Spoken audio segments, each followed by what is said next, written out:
Assalamualaikum warahmatullahi wabarakatuh. Bertemu kembali dengan Ibu Noneng dalam PJJ Mapel IPS kelas 7. Baiklah anak-anak, untuk materi yang sekarang tentang dinamika penduduk Indonesia. Apa sih itu dinamika penduduk Indonesia? Mari kita simak dan dengarkan penjelasan berikut ini. Sebelum kepada penjelasan terlebih dahulu, kalian simak tujuan pembelajaran. 1. Menjelaskan pengertian dinamika penduduk. 2. Menjelaskan persebaran penduduk. Yang ketiga, menjelaskan komposisi penduduk. Yang keempat, menjelaskan pertumbuhan dan persebaran penduduk di Indonesia. Nah, 4 poin ini harus kalian pahami. Baik anak-anak, dinamika penduduk Indonesia. Apa yang dimaksud dengan penduduk? Nih lihat ya, penduduk Indonesia urutan keempat terbanyak di dunia. Kalian tahu penduduk itu apa?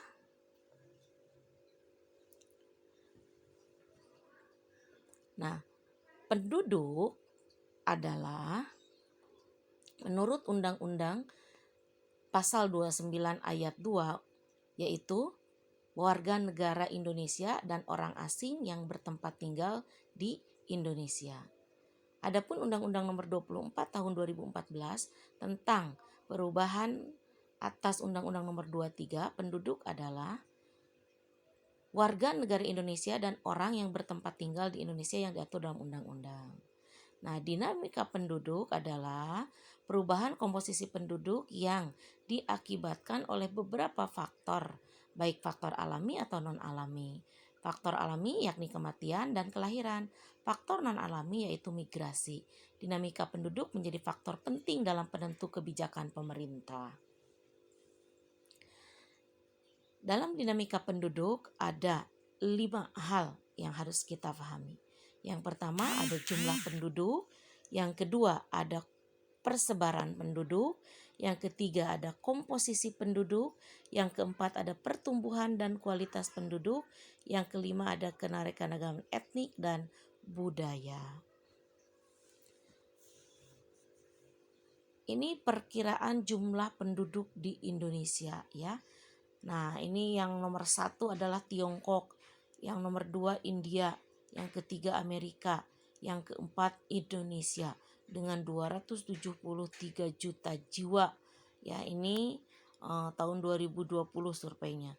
Jumlah penduduk Indonesia terbesar keempat di dunia. Nah, ini persebaran penduduk. Persebaran penduduk yang warnanya merah itu adalah kepadatan penduduk di Indonesia.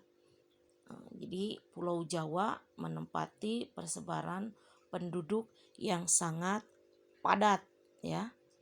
Ada juga Pulau Sumatera yang atasnya, ada di Sulawesi juga, yang hijau itu masih kosong. Faktor penyebab persebaran penduduk yang tidak merata. 1. Tingkat kesuburan tanah suatu wilayah yang ditempati banyak penduduk karena dapat dijadikan sebagai lahan pertanian.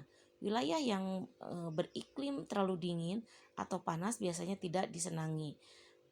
Umumnya banyak masyarakat yang memilih tempat tinggal di daerah datar. Nah, komposisi penduduk.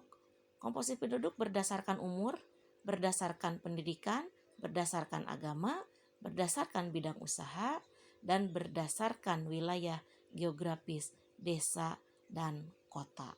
Itu komposisi penduduk ya. Ada 5 komposisi penduduk.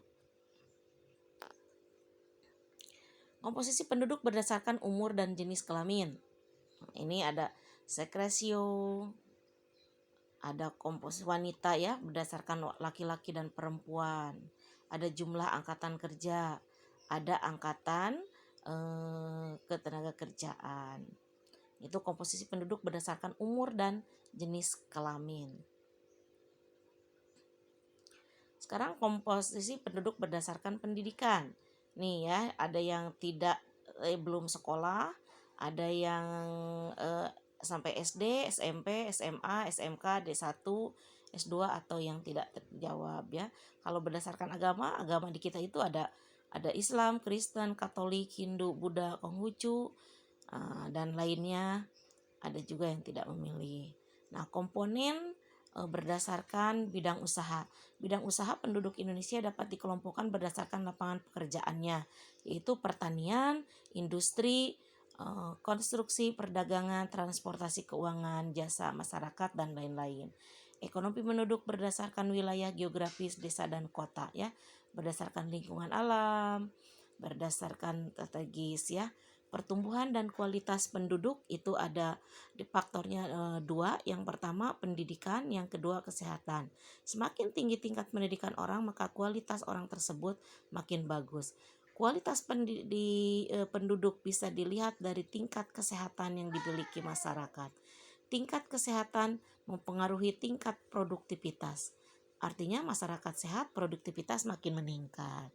Nah, anak-anak untuk selanjutnya silakan kalian kerjakan tugasnya ada dua.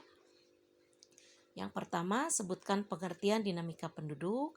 Yang kedua, sebutkan tingkat komposisi penduduk di Indonesia. Nah, itu saja untuk materi hari ini. Mudah-mudahan kalian bisa memahaminya. Terima kasih atas segala perhatiannya. Mudah-mudahan apa yang sudah kalian dengarkan dan kalian baca bisa menambah wawasan ilmu pengetahuan kalian tentang dinamika penduduk Indonesia. Karena Indonesia adalah merupakan negara keempat terbesar di dunia yang memiliki penduduk yang sangat banyak. Ketika memiliki penduduk yang sangat banyak, maka akan berpengaruh besar terhadap negara. Terima kasih.